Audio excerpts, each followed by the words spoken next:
Au nom du Père et du Fils et du Saint-Esprit, Amen. Grande joie d'être là avec toi en ce 13 avril, jeudi de l'octave de Pâques. Jésus est ressuscité, il est vraiment ressuscité. Alléluia! Oh! Jésus est vraiment là avec nous. Grande joie vraiment de célébrer Jésus vivant. Tous ces jours-ci de l'octave, c'est Pâques. C'est comme toute une semaine. Voilà, le jour de Pâques, c'est étend, c'est multiplie la grâce pascale pendant 8 jours. Voilà, profitons de toutes ces grâces. Et maintenant, la première lecture d'aujourd'hui, c'est Actes des Apôtres, chapitre 3, à partir du verset 11.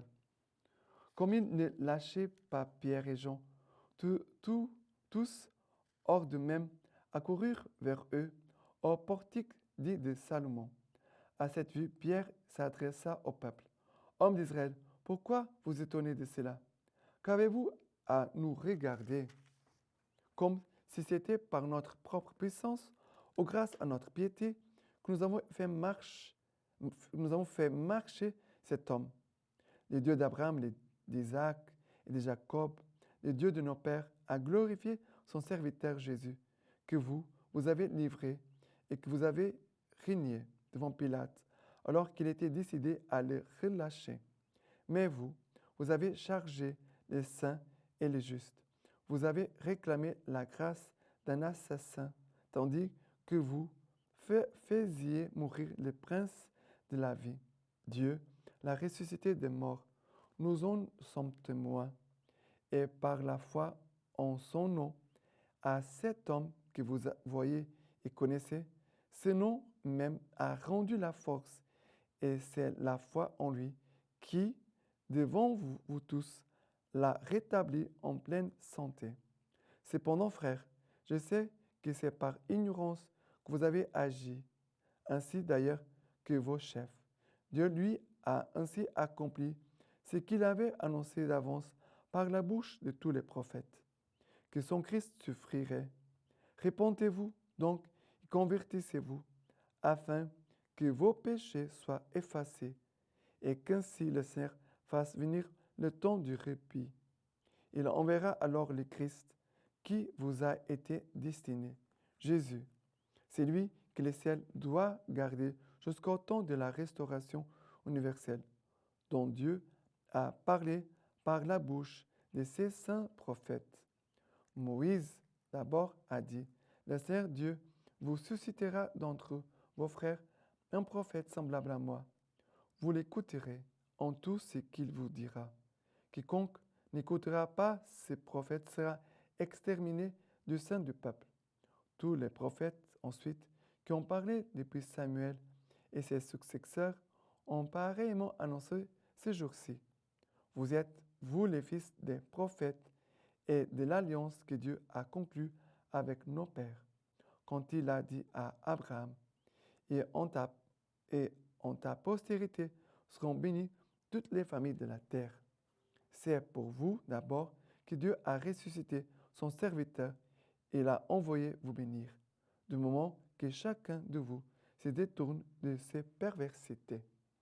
Alors, c'est le message fini en disant que c'est pour vous que d'abord Dieu a ressuscité son serviteur Jésus. Et il a envoyé vous bénir. Mais maintenant, que chacun de vous se détourne de ses perversités.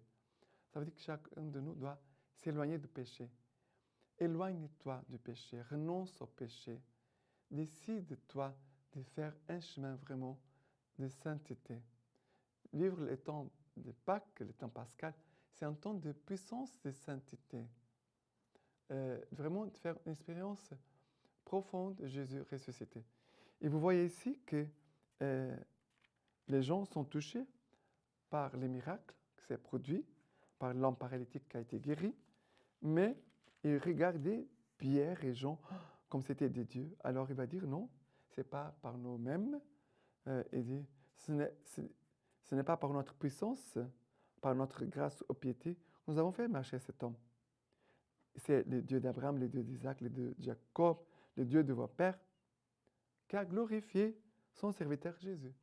Voilà que maintenant Pierre va dire, le Dieu de vos pères, le Dieu d'Israël que vous connaissez, c'est ce Dieu qui a ressuscité Jésus-Christ. Et ce Jésus-Christ veut vraiment aussi vous faire ressusciter, veut manifester sa puissance de vie en vous. Mais pour cela, il faut renoncer à abandonner les péchés.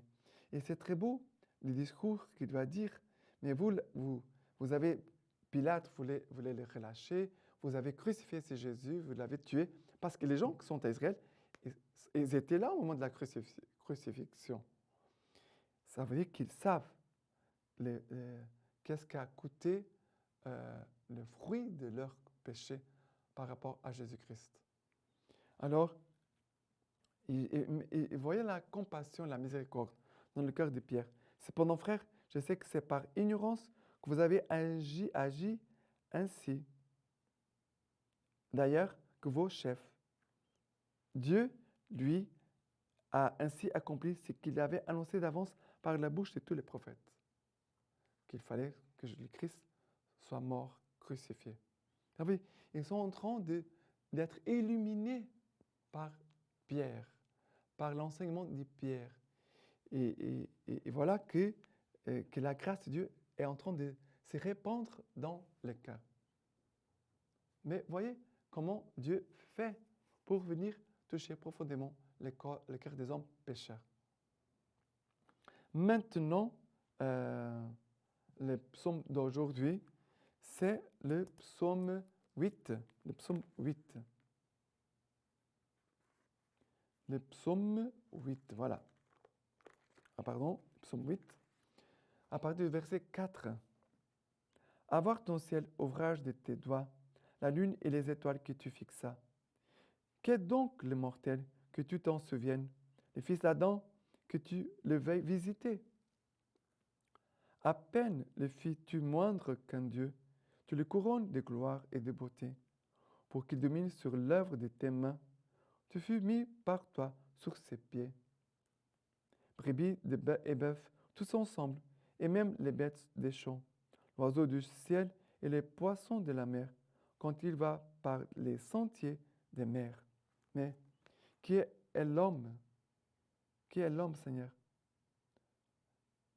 Qu'est donc les mortels, que tu t'en souviennes, les fils d'Adam, que tu le veuilles visiter. Voilà, le Seigneur veut nous visiter pendant ce temps pascal pour nous dire vraiment son amour, mais nous dire aussi notre vocation et aussi notre mission de vivre du ressuscité et en même temps d'être au service du ressuscité pour communiquer la vie du ressuscité que c'est Jésus.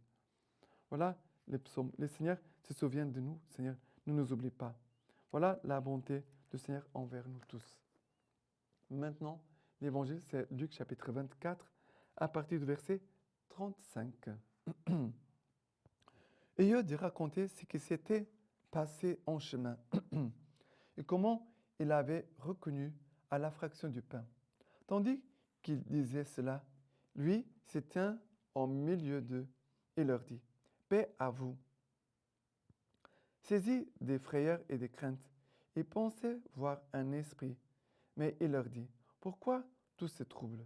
Et pourquoi des doutes montent-ils en votre cœur? Voyez mes mains et mes pieds, c'est bien moi. Palpez-moi et rendez-vous compte qu'un esprit ni chair ni eau, comme vous voyez que j'en ai. » Et on dit cela, il leur montra ses mains et ses pieds.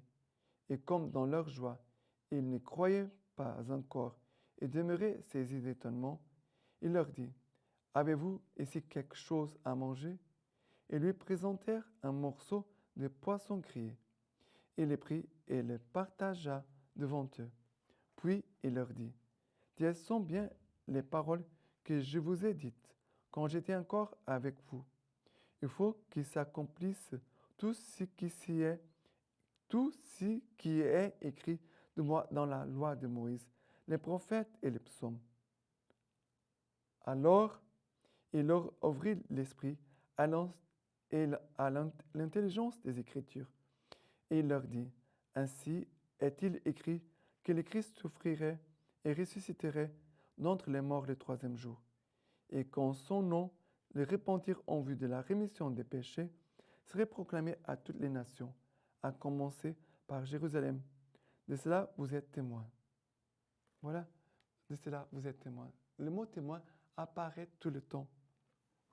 Mais ici, vous voyez qu'on continue de voir le passage des disciples d'Emmaüs qui vont revenir rencontrer les autres apôtres qui sont à Jérusalem parce que les disciples d'Emmaüs, ils sont partis à Emmaüs, ils se sont éloignés de Jérusalem, ça veut dire qu'ils se sont éloignés de l'Église.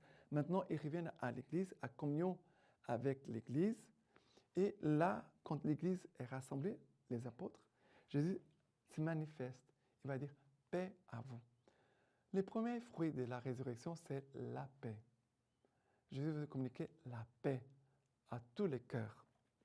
Et en même temps, Jésus veut fortifier notre foi parce qu'il dit « Pourquoi tous ces troubles? Pourquoi des doutes montent-ils en votre cœur ?» Jésus veut enlever les doutes. Il veut nous communiquer la force de la foi. La paix, une foi forte. Et après, ils vont toucher. Jésus dit, palpez-moi, rendez-vous compte qu'un esprit n'y a ni chair ni eau. Ça veut dire qu'ils sont en train vraiment de voir que Jésus, c'est un corps ressuscité, un corps glorieux. Mais Jésus est là, on peut le toucher. Ce n'est pas comme du vent, un mirage, non. C'est vraiment quelqu'un qu'on peut toucher. Et après, Jésus va dire que Jésus va ouvrir leur esprit à l'intelligence des Écritures. Et cela, c'est très important. Parce que nous n'entrons pas dans l'intelligence. L'intelligence des Écritures, ça ne va pas dire que je suis maintenant très intelligent, plus que les autres, que je connais tout. Je connais toutes les Écritures. Non. L'intelligence des Écritures, c'est de comprendre ce que le Seigneur nous parle. Voilà, le Seigneur, nous prenons l'Écriture et nous comprenons, voilà, que le Seigneur parle ça et ça. D'une façon simple. Ce n'est pas quelque chose de très compliqué parce que souvent les gens très intelligents, ils compliquent beaucoup les choses alors que Jésus veut donner la compréhension des Écritures pour montrer comment Dieu il est simple et parle des choses tellement simples pour que l'on puisse les vivre. D'accord? Et maintenant, la lecture patristique. Catéchèse de Jérusalem. Vous avez été conduits par la main à la piscine du baptême, comme le Christ est allé à la croix, au tombeau qui est là devant vous. On a demandé à chacun s'il croyait au nom du Père et du Fils et du Saint-Esprit. Vous avez proclamé la confession de foi qui donne le salut, et vous avez été plongés 3 fois dans l'eau, et ensuite vous en êtes sortis. C'est ainsi que vous avez rappelé symboliquement la sépulture du Christ pendant 3 jours. Dans un même moment, vous mouriez et vous naissiez. Cette eau de salut est devenue à la fois votre sépulture et votre mère. Ça veut dire que nous engendre pour une vie nouvelle. Maintenant, je vous laisse la bénédiction par les mains toutes pures de la Vierge Marie. Que Dieu Tout-Puissant vous bénisse, vous garde par l'intercession de la Vierge Marie. Dieu qui est Père, Fils et Saint-Esprit. Amen.